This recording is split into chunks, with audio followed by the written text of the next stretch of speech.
오늘 하나님께서 저희에게 주시는 말씀은 요한복음 14장 27절 말씀입니다.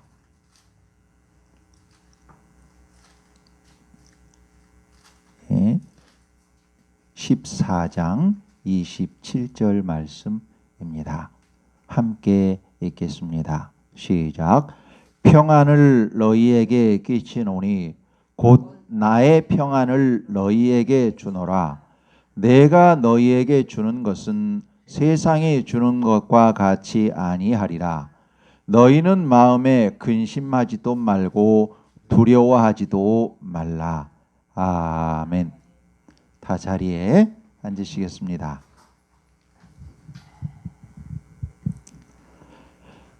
할렐루야.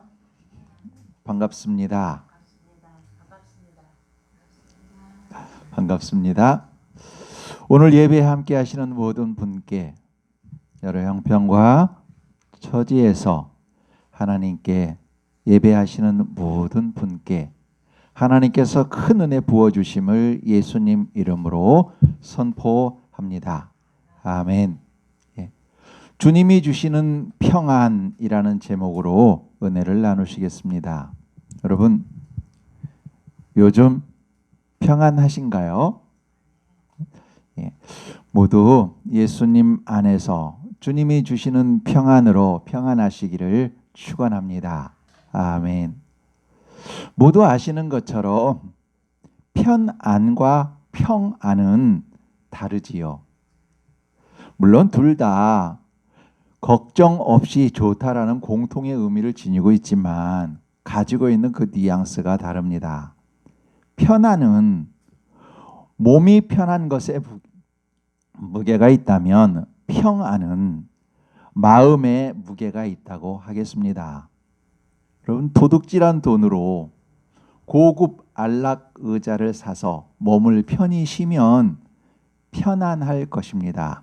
그러나 그 마음은 평안하지 않을 것입니다.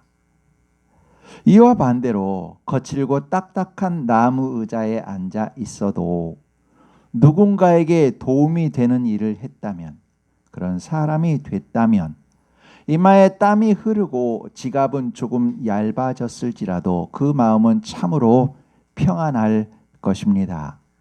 비가 온 후에 맑은 하늘을 바라보는 것처럼 그 마음은 정말 청량하고 행복할 것입니다. 나라를 팔아먹은 을사오적은 나라를 팔아먹은 그 대가로 몸은 편안할지 몰라도 본인과 후손들은 평안하지는 못할 것입니다. 만일 그 마음이 평안하다면 그는 그 영혼까지 팔아먹은 사람일 것입니다. 그러나 이와 반대로 독립운동을 하다가 감옥살이를 하신 분들과 그 후손들은 몸은 불편할지 몰라도 그 마음은 참으로 평안할 것입니다. 안타깝게도 그분들 중에는 지금도 불편함 속에, 불편한 환경 속에 계신다는 소식들이 들려오고 있습니다. 우리나라와 우리 모두 그분들의 몸도 평안할 수 있도록 더욱 힘을 모으면 좋겠습니다. 주님은 제자들에게 그리고 우리들에게 말씀하시지요. 평안을 주신다 말씀하십니다. 27절입니다. 제가 읽어드리겠습니다. 평안을 너희에게 끼치노니 곧 나의 평안을 너희에게 주노라. 내가 너희에게 주는 것은 세상이 주는 것과 같지 아니하니라. 너희는 마음에 근심하지도 말고 두려워하지도 말라. 아멘. 평안을 주시는데 나의 평안, 즉 주님의 평안을 주신다고 하십니다. 그 평안은 세상이 주는 평안과 다르다고 하십니다. 그럼 여러분, 세상이 주는 평안은 어떤 것일까요? 지금 분명히 주님께서는 세상이 주는 평안과 다르다고 하셨지 않습니까? 그럼 세상이 주는 평안도 있다는 것이지요. 그럼 세상이 주는 평안, 그것은 어떤 것일까요? 그 내용이 27절 후반에 나옵니다. 27절 너희는 마음에 근심하지도 말고 두려워하지도 말라. 이렇게 말씀하십니다. 다시 말하면 세상이 주는 평안은 근심과 두려움이 있는 평안이라는 것입니다. 진정한 의미에서는 평안이 아닌 것이지요. 편안을 평안으로 착각하고 사는 것이지요. 세상은 편안과 평안을 혼동하도록 합니다. 무엇인가를 많이 가지고 있으면 평안하다 말합니다. 많이 누리고 있으면 평안하다 말합니다. 그렇게 그들의 삶은 온통 자신의 욕망을 누리는 것에 집중합니다. 욕심을 채우는 것에 집중합니다. 그것을 못하면 근심하고 두려워합니다. 다시 말하면 세상이 주는 평안, 세상이 평안이라고 말하는 그것은 근심하게 하고 두려움을 주는 것입니다. 그런데 주님께서 주시는 평안은 전혀 다른 것이지요. 편안을 평안으로 혼동하다 죽은 사람이 있습니다. 누가복음 12장에 나오는 내용입니다. 한 사람이 있었습니다. 농사가 잘 되었습니다. 풍년이 들었습니다. 그는 말합니다. 올해 엄청나게 풍년이 들었어. 올해 엄청나게 곡식을 많이 거두었어. 그러니 지금 있는 곡간을 헐고 새 곡간을 지어서 거기다가 다 고여놓고 먹을 거야. 쌓아놓고 먹을 거야. 그리고 내가 내 영혼에게 말할 거야. 영혼아, 여러 해 쓸 물건이 많이 되었다. 많이 쌓아두었으니 평안히 쉬고 먹고 마시고 즐거워해라. 이렇게 말합니다. 그러니까 그 사람이 생각하는 평안은 그 물건이 많은 것, 그것을 평안이라고 생각한 것이지요. 그러나 그날 밤에 하나님께서 그를 데려가셨습니다. 그 생명을 데려가셨습니다. 그 사람은 착각하고 살았습니다. 자신을 위해 쌓아놓는 것이 평안이 아닌데 자신을 위해 쌓아놓고 자신이 누리면 그것이 평안이라고 착각하며 살았습니다. 진정한 평안은 하나님의 뜻에 따라 사는 것이지요. 하나님께서 주신 그 은혜를 하나님이 기뻐하시는 뜻에 따라 소외된 사람에게 나누는 것, 그것이 진정한 평안인 것이지요. 그것을 위해 하나님께서는 그 사람에게 그 은혜를 주셨는데 그는 그러지 않았지요. 하나님의 뜻과 반대하여 자기의 욕심을 따라 살았으니 그에게 주어진 것은 지옥의 형벌밖에 없습니다. 그와 같은 사람이 또 한 사람 있습니다. 누가복음 16장에 나오는 사람입니다. 그는 자색 옷과 고운 배 옷을 입고 날마다 호화롭게 즐겼습니다. 여러분, 자색 옷과 고운 배 옷을 입었으니 그리고 매일 잔치했으니 그가 많은 부자라는 것을 의미합니다. 그런데 어떤 사람들이 어떤 한 사람을 그 대문에 갖다 놓았습니다. 거지 나사로였습니다. 그 사람은 오갈 데도 없었고 몸은 아파 있었습니다. 그러니 사람들이 그 사람을 짊어다가 그 대문 앞에 놓은 것입니다. 그러니까 이 사람은 자기가 기어서 온 것도 아닙니다. 그럴 힘마저 없습니다. 그래서 사람들이 그를 그곳에 데려다 놓았습니다. 그래서 성경 본문에서는 그를 그곳에 버려놓았다 이렇게 표현하고 있습니다. 왜 그러냐면 이 사람아, 자네가 가난한 곳에 있어봤자 아무것도 얻어먹지 못하네. 그러니 저 호화롭게 사는 저 사람 대문 앞에 갖다 놓을 테니까 그곳에서 뭐라도 좀 얻어먹게 하면서 그 사람을 거기다 옮겨놓은 것입니다. 자, 그러면 매일 호화롭게 사는 그 사람, 잔치하는 그 사람은 마땅히 자기 대문 앞에 있는 그 사람을 돌봤어야 마땅합니다. 그런데 그는 전혀 관심이 없습니다. 자기 대문 앞에 있는데도 거들떠보지도 않습니다. 자기 집에는 넘쳐나는 음식, 매일 호화롭습니다. 자기는 자색 옷, 왕이 입는 옷, 자색 옷을 입고 고운 베옷을 입으면서도 그 헐벗고 가난한 그에게 대해서는 음식 한 점 주지 않습니다. 그리고 그는 이것이 평안이다 말합니다. 나에게 이렇게 많은 것을 주셨는 건, 나를 사랑하게 하나님께서 주신 것은 나 잘 먹고 잘 살라고 준 것이고, 이 은혜 하나님께서 주신 것이지 내가 마땅히 이거 누리는데 뭐 어쩌라고.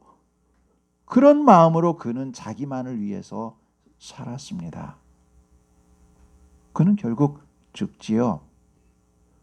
죽어서 그는 지옥에 가게 됩니다.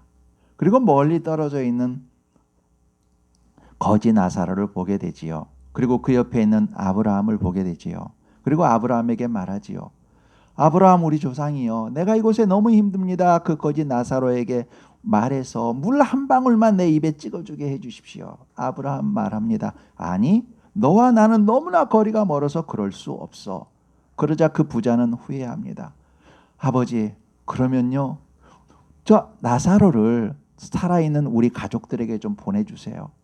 그리고 말하게 해주세요. 내가 이 지옥에서 고통받고 있으니 그들은 아버지 하나님의 뜻대로 살아서 이 고통받는 지옥에 오지 않도록 얘기 좀 하게 해주세요. 그렇게 말합니다. 다시 말하면 이 사람은 평소 때에 지옥이 있다는 걸 믿지 않았던 것입니다.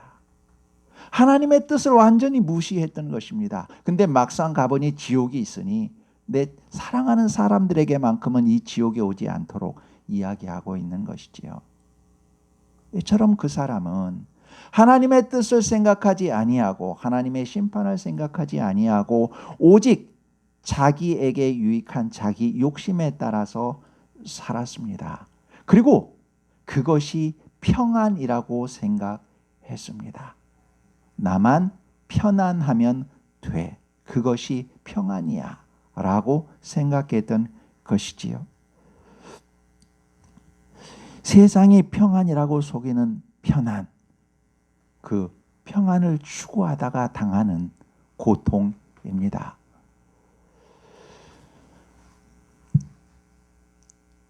여러분, 세상의 평안이라고 말하는 평안은 사람들을 속입니다. 그래서 세상은, 사탄은 무엇인가 눈에 보이는 것만 가져야 한다고 말하며 남들보다 더 누려야 한다고 말합니다. 많은 매체를 통해서 매 순간 선전하고 있습니다. 여러분, 모든 매스미디어를 보시면 늘 이 얘기는 합니다만, 매스미디어를 보면 다 그런 이야기이지 않습니까? 누려야 해. 소비해야 해. 계속 그 얘기만 하지요. 너만을 위해서 살아야 돼. 그것을 계속 이야기하지요. 그리고 그 사람 개인에게 사탄은 달콤하게 속삭이지요. 이 정도는 해도 돼. 너를 위해서 살아야 돼. 라고 달콤하게 속삭이지요. 모든 사람이 그런 거야. 이렇게 말하지요. 그렇기에 모두가 그렇게 하는 것 같기에 그것을 하지 못하거나 가지지 못하면 근심이 되고 두려워합니다. 그래서 세상이 주는 평안이라고 말하는 그 평안은 근심과 두려움을 항상 동반합니다. 내가 이만큼 가지지 못하면 두려워해. 내가 이것을 다 잊어버리면 어떡하지? 그래서 두려워합니다. 돈을 얼마 정도 모아놓고서도 이것이 어느 순간 사라지면 어떡하지? 근심하고 두려워합니다. 돈은 있는데 내가 몸이 아프면 어떡하지? 근심하며 두려워합니다. 무언가 가진 것 같지만 계속해서 두렵게 하고 근심하게 만드는 것이 세상이 주는 평안입니다. 평안이라고 말하는 편안인 것이지요. 그러나 주님이 주시는 평안은 전혀 다릅니다. 세상이 주는 평안은 유한한 자신이 주인이 되어 사는 것이기에 무능하고 유한합니다. 무능하고 유한하기에 불안합니다. 그러나 주님이 주시는 평안은 성자 하나님이 주시는 평안이기에 참으로 평안합니다. 성령 하나님이 함께 하시며 도우시기에 전능하고 영원합니다. 하나님이 주신 약속이 있고 약속을 이루어 가시는 하나님이 이루어 가시기에 온전하고 완전합니다. 그렇기에 평안합니다. 바울 사도는 빌립보서 4장 13절에서 다음과 같이 말합니다. 내게 능력 주시는 자 안에서 내가 모든 것을 할 수 있느니라. 아멘. 여기서 내가 모든 것을 할 수 있다는 것은 여러분 혹 이 문장만 가지고 착각하시면 안 됩니다. 내가 모든 것을 할 수 있어 이래 말하니 마치 영화에서나 등장하는 슈퍼맨처럼 내가 막 능력이 많아서 모든 것을 다 할 수 있어 뭐 이렇게 생각하시면 안 됩니다. 바울 사도는 내게 능력 주시는 자 안에서 내가 모든 것을 할 수 있다 이 말 바로 전에 내가 어떤 것을 구체적으로 할 수 있는지를 밝히고 있습니다. 그것이 12절인데요. 12절과 13절을 연결해서 읽어드리겠습니다. 나는 비천에 처할 줄도 알고 풍부에 처할 줄도 알아. 모든 일, 곧 배부름과 배고픔과 풍부와 궁핍에도 처할 줄 아는 일체의 비결을 배웠노라. 내게 능력 주시는 자 안에서 내가 모든 것을 할 수 있느니라. 아멘. 내가 모든 것을 할 수 있다. 이것은 어떤 것인가? 내가 부한 곳에 처했어도 평안하고 가난한 곳에 처했어도 평안하다. 그 모든 과정 속에서 평안하게 주님의 일을 하고 주님께서 기뻐하시는 사랑을 할 수 있다. 이런 의미입니다.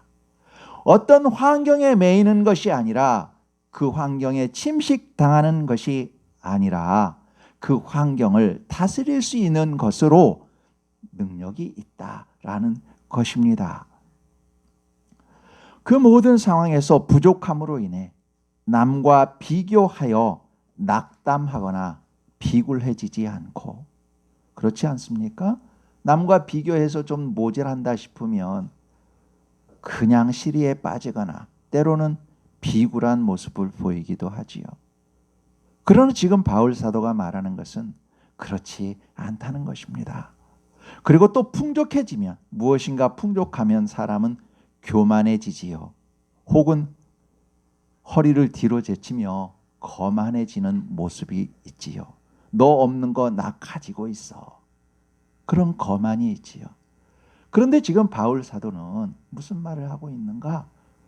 어려워도 낙담하거나 비굴해지지 않고 풍족해도 교만하거나 거만하지 않고 하나님이 기뻐하시는 삶, 겸손히 복음을 전하며 사랑하는 삶, 그 삶을 살 수 있다. 하나님께서 내게 그것을 주셨기 때문이다. 고백하고 있는 것입니다. 여러분, 예수님은 말씀하셨지요. 여우도 굴이 있고 공중의 새도 거처가 있을 때 인자는 머리 둘 곳이 없다 말씀하셨지요. 그러면서도 주님께서는 하나님과 하나 되시고 하나님의 일을 하셨기에 평안하셨지요. 그것이 주님의 평안이었고 주님의 그 평안이 지금 바울 사도에게 그대로 주어진 것입니다. 스데반 집사는 거짓 증인들 앞에 둘러싸였습니다. 그리고 거짓 증인들이 스데반 집사님을 모함합니다. 여러분, 거짓 증인들이 억지 소리할 때 기분이 어떠시던가요? 속에서 화가 끓지 않으시던가요? 얼굴이 울그락불그락해지고 특별히 바르게 살려고 하는 사람한테는 그것이 더 많습니다. 왜냐하면 평소에 그르게 살아보지 않았기 때문에 그런 소리를 들으면 더 그것에 더 분노하는 마음이 있습니다. 근데 지금 스데반 집사님은 예수 그리스도 생명을 전하다가 참 평안을 정하다가 억지 모함을 받고 있는 상황입니다. 그러니 우리 같으면 더 울그락불그락 할 것 같고 얼굴은 벌겋게 달아오를 것 같고 숨은 턱에 찰 것 같습니다. 그런데 성경은 기록합니다. 그때 스데반의 얼굴은 천사와 같았다 말합니다.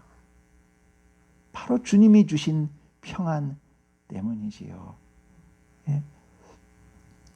그 스데반 집사님을 사람들은, 유대인들은, 예수님을 믿지 않는 사람들은 돌로 쳐 죽입니다. 그때 스데반 집사님은 하나님께 기도하지요. 주 예수여 내 영혼을 받으시옵소서. 기도하고 계속해서 이어서 기도하지요. 주여 이 죄를 그들에게 돌리지 마옵소서. 여러분 어떤 또 다른 장면이 생각나지 않으시나요? 예수님이 십자가에서 자기를 죽이는 그들을 위해서 하셨던 기도가 어떤 기도셨나요? 아버지, 저들을 사하여 주옵소서. 자기들이 하는 것을 알지 못함이니이다.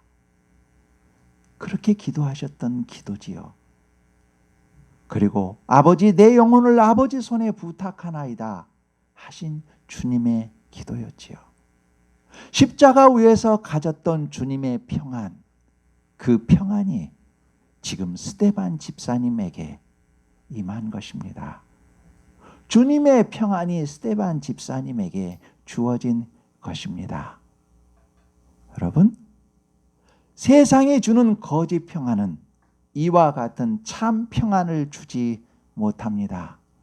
고난 속에서 그 영혼을 하나님께 맡김과 자신을 죽이는 상대의 죄를 용서를 구하는 기도, 이것은 세상이 주지 못합니다. 오직 하나님만이 주실 수 있는 평안입니다. 성자 하나님이신 예수님만이 주실 수 있는 평안이요, 성령 하나님이 함께 하실 때 할 수 있는 평안입니다. 이처럼 주님이 주시는 평안, 참 평안은 세상이 주는 거짓 평안과 다릅니다. 놓여 있는 환경에 침식당하는 것이 아니라 놓여 있는 환경을 사랑과 생명으로, 구원으로, 평안으로 변화시키는 평안입니다. 하나님의 영광을 드러내는 평안입니다. 예수 그리스도를 통해 구원받은 그 구원에 감사하며 하나님이 예비하신 천국을 바라보며 이 땅 위에 그 천국이 드러나도록 하나님의 뜻이 땅에서도 이루어지도록 살아가는 평안입니다. 그렇게 이 평안은 세상 모든 사람들에게 임하지 않습니다. 모든 사람이 이 평안을 갖지는 못합니다. 이 평안을 갖는 사람들은 특별히 따로 있습니다. 그 평안은 주님을 따르는 사람들에게 임합니다. 지금 주님께서 내가 너희에게 나의 평안을 준다고 하는데 지금 너희가 누구입니까? 제자들입니다. 제자들에게 하시는 말씀입니다. 예수님을 주님으로 믿고 따르고자 하는 그 말씀을 지키고자 하는 그 사람들에게 하시는 말씀입니다. 그러니 이 평안은 주님을 따르고자 신실하게 노력하는 사람들에게 임하는 평안입니다. 자기의 욕심을 채우고자 다윗을 죽이려는 사울은 많이 가졌음에도 불구하고 근심과 불안으로 살다가 죽었습니다. 그러나 하나님이 기뻐하시는 뜻을 따르고자 최선을 다했던 다윗, 그는 척박한 아둘람 굴에 숨어 있으면서도 여호와의 날개 그늘 아래에 피한다고 고백했습니다. 그러면서 내가 새벽을 깨우리로다, 하나님의 뜻을 나를 통해 이루겠다라고 그렇게 선포하며 신실하게 살았습니다. 그 결과로 그는 이스라엘의 별이 되었습니다. 하나님이 기뻐하시는 뜻을 따르는 사람에게 주어지는 또 하나의 상급이지요. 고난 속에서도 하나님이 주신 뜻을 기억하며 그 뜻을 따르고자 힘썼기에 그 속에 하나님이 주시는 평안이 임했고 그로 인해 더 큰 평안을 누리게 된 것입니다. 그렇기에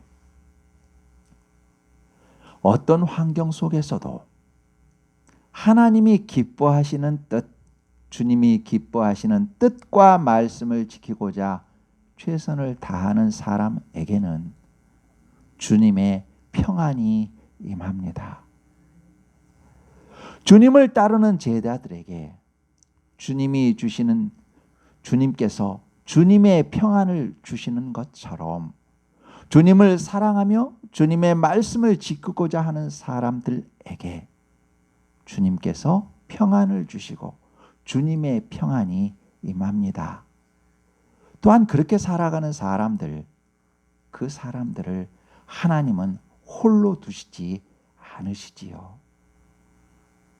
이방인이었지만 하나님께 기도하며 하나님이 기뻐하시는 뜻을 행하던 고넬료, 그 고넬료를 여러분은 기억하실 겁니다. 늘 하나님께서 기뻐하시는 뜻대로 행하던 고넬료에게, 기도하던 고넬료에게 하나님께서는 요바에 있는 베드로를 청하라 말씀하셨고, 그 베드로를 정해서 하나님의 말씀을 들었을 때 성령 하나님께서 그 모인 모두에게 임하는 것을 경험합니다. 다시 말하면 하나님께서 기뻐하시는 뜻을 행하는 그에게는 하나님께서 그를 홀로 버려두지 아니하시고 이방인이라 할지라도 그에게 하늘의 성령님을 보내시고 참 평안을 주신다는 것입니다. 여러분, 하나님의 말씀을 따라 순종한 아브라함, 그 아브라함에게 이삭 대신 번제할 순양을 준비해 놓으신 하나님이셨습니다. 아브라함이 하나님의 말씀에 순종했을 때 하나님께서 주시는 평안이었습니다. 주님께서 주시는 평안은 주님을 따르고자 힘쓰는 그 사람에게 임합니다. 아무것도 안 하면서 평안을 바란다는 것은 어불성설입니다. 주님께서 우리 마음속에 성령 하나님을 통해서 예수 그리스도를 믿어라, 그 마음을 주셨습니다. 그래서 우리는 예수님을 믿습니다. 그러면 이제는 주님, 성령님을 통해 제가 더 열심히 주님께 달려가겠습니다 하는 그 사람에게 주님의 평안이 임하는 것입니다. 주님의 말씀을 따르고자 신실하게 힘쓰는 이에게 하나님은 언제나 도우시고 도우십니다. 박노해 시인의 짤막한 시, 묻지 말자라는 제목의 시가 있습니다. 제가 읽어드리겠습니다. 묻지 말자. 박노해. 좋은 일을 하면서 앞 일을 묻지 말자. 사랑하는 이에게 받을 걸 묻지 말자. 나의 길을 가면서 비교를 묻지 말자. 하나님이 사랑하시는 여러분, 하나님을 사랑하는 아름다운 여러분, 봄날 따뜻한 아침 햇살처럼 포근히 빛나는 우리 성도 여러분, 세상이 평안이라고 하는 거짓 평안에 속지 마십시다.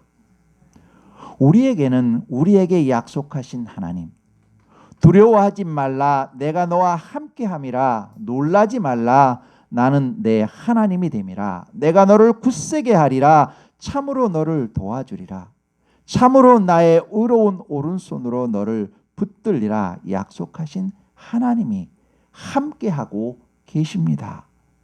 우리를 위해 십자가에서 죽으시고 부활하신 성자 하나님이신 예수님, 우리를 도우시고 인도하시는 성령 하나님이 우리와 함께하고 계십니다. 그 하나님, 주님을 따를 때 참 평안이 있습니다. 주님이 참 평안, 하늘의 평안을 주시고 도우시니 여러분, 우리 모두 좋은 일을 하면서 앞 일을 묻지 마십시다. 주님을 따라 살면서 미래의 일을 걱정하지 마십시다. 모든 염려는 주님께 던져 버리십시다. 주님께서 도우십니다. 여러분, 이전에 이 말씀을 가지고 어느 성도님하고 이야기를 나누다가 제가 참 은혜를 많이 받았습니다. 너의 염려를 다 주께 던져버려라, 이 말씀을 했을 때 그 성도님이 그 말씀을 하십니다. 우리 하나님은 너무나 멋지시다. 우리 같으면 내게 무언가 던지라고 말할 때 좋은 거 던져, 이쁜 거 던져, 고급진 거 던져라고 말할 텐데 하나님은 우리에게 말씀하시기를 너의 염려를 던지라고 말씀하신다. 염려는 무겁고 힘들고 추하고 거친 것인데, 마음에 상처를 주는 것인데, 그런 것들을 하나님께서는 자기에게 던지라 하신다. 그리고 우리에겐 좋은 걸 주신다 하신다. 이 하나님의 무한하신 사랑을 생각할 때 눈물이 난다. 그렇게 말씀을 나눠주시는 성도님을 보았습니다. 그 말씀을 들으면서 얼마나 큰 은혜가 되었던지요. 여러분, 그렇습니다. 여러분, 좋은 일을 하면서 하나님께서 맡겨주신 사명을 감당하면서 앞일을 묻거나 걱정하지 마십시다. 주님께 모든 염려는 던져버리십시오. 주님께서 도우시고 돌보시고 인도해 가십니다. 그리고 여러분, 사랑하는 이에게 받을 걸 묻지 마십시다. 해준 것은 잊어버리고 앞으로 해줄 것만 생각하십시다. 여러분, 해준 것을 생각하면 다시 돌려받기 위해서 마음이 꽁해질 수 있지요. 그러나 해줄 것만 생각하면은요, 그 마음 속에서, 해주고자 하는 그 마음 속에서 기쁨이 용솟음칩니다. 그리고 해줘야 되는 것 때문에 내가 새 기운이 납니다. 아, 이거 해주려면 내가 더 건강해야 돼. 내가 더 열심히 해야 돼. 그래야 내가 저 사람에 뭐 더 해줄 수 있어. 해주고자 하는 그것이 능력이 됩니다. 나의 힘이 됩니다. 오히려 나를 돕습니다. 그러니 여러분, 사랑하는 이에게 받을 걸 묻지 마십시다. 해준 것은 잊어버리고 해줄 것을 생각하며 그것을 위해 더 열심히 살아가십시다. 그리고 나의 길을 가면서 비교를 묻지 마십시다. 주님이 하신 말씀을 따르면서 주님께서 내가 너희를 사랑한 것 같이 너희도 서로 사랑하라 하신 그 계명을 따르면서 다른 사람과 비교하지 마십시다. 나는 너를 사랑하는데 너는 나를 왜 사랑하지 않느냐고 비교하지 마십시다. 여러분, 더 나은 것, 부족한 것 비교하지 마십시다. 저 사람은 저것이 있네? 저 사람은 저것이 없네? 나와 비교해서 무엇인가 되고자 하는, 비교하지 마십시다. 주님은 나를 위해서 십자가를 지셨습니다. 또한 나와 다른 옆에 있는 사람, 우리를 위해서 십자가를 지셨습니다. 여러분, 그러니 자신에게 주어진 사명, 사랑하는 사명을 묵묵히 지켜가십시다. 옆 사람과 비교하지 말고 나에게 주어진 사명, 그 사명을 묵묵하게 꾸준히 그렇게 걸어가십시다. 하나님께서 도와주십니다. 여러분, 무거울수록 가볍다, 그런 말이 있지요. 이전에도 한번 나누었습니다. 무거울수록 가볍다. 이전 우리 어르신들의 세대, 빈곤의 시대를 살 때 집에 굶는 가족들을 생각하며 등에 쌀을 지고 갈 때, 등에 쌀이 많으면 많을수록 무거운데 집에서 기다릴 가족, 그 가족이 기뻐할 걸 생각하면 무겁더라도 등에 쌀이 많으면 좋겠고, 그래서 무거울수록 마음은 더욱 가볍고 힘이 난다는 말이지요. 우리에게 주어진 짐, 거룩한 사랑의 짐, 주님의 말씀을 따르는 짐, 무거울수록 가볍습니다. 주님이 기뻐하시는 모습을 생각하면, 그 얼굴을 떠올리면 무거울수록 가볍습니다. 나로 인해 기뻐하실 주님의 얼굴을 생각하면, 내가 이 일을 감당함으로 인해서 누군가 행복한 것을 생각하면 그 짐은 절대로 짐이 아닌 가벼운 노래가 됩니다. 그런 평안, 세상이 감당하지 못할 평안을 우리 주님이 주시고 그 짐을 감당하도록 우리 하나님이 도와주십니다. 기도하겠습니다. 하나님 아버지, 저희가 세상이 거짓으로 주는 평안에 속지 않게 하시고 주님이 주시는 참 평안으로 평안하게 하옵소서. 오직 예수 그리스도를 닮아가는 삶이 참 평안이었고 그 과정을 통해 저희 평안은 더욱 충만해지고 세상에 평안을 만두오니 주님을 따라 서로 사랑하는 삶을 살게 하옵소서. 하나님 아버지께서 이 나라의 대통령이 되셔서 친히 이끌어 주옵소서. 이번에 선출되는 여러 나라의 지도자들은 참으로 하나님을 두려워하고 하나님을 사랑하며 국민과 후손들에게 선한 영향을 주는 귀한 사람들이 선출되게 하옵소서. 또한 우리 교회와 성도들이 아버지 하나님께서 기뻐하시는 교회와 성도의 모습으로 올곧게 바르게 서 있게 하옵소서. 병으로 사고로 고통 중에 있는 아버지의 딸들과 아들들에게 평안을 주시고 치료되는 은혜도 더하여 주옵소서.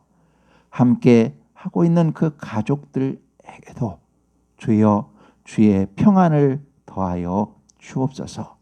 저희 모두 지구를 힘써 살리게 하옵소서. 성령 하나님께서 저희와 함께 하시며 도우시며 승리하게 하시니 고맙습니다. 우리 주 예수 그리스도 이름으로 기도합니다. 아멘.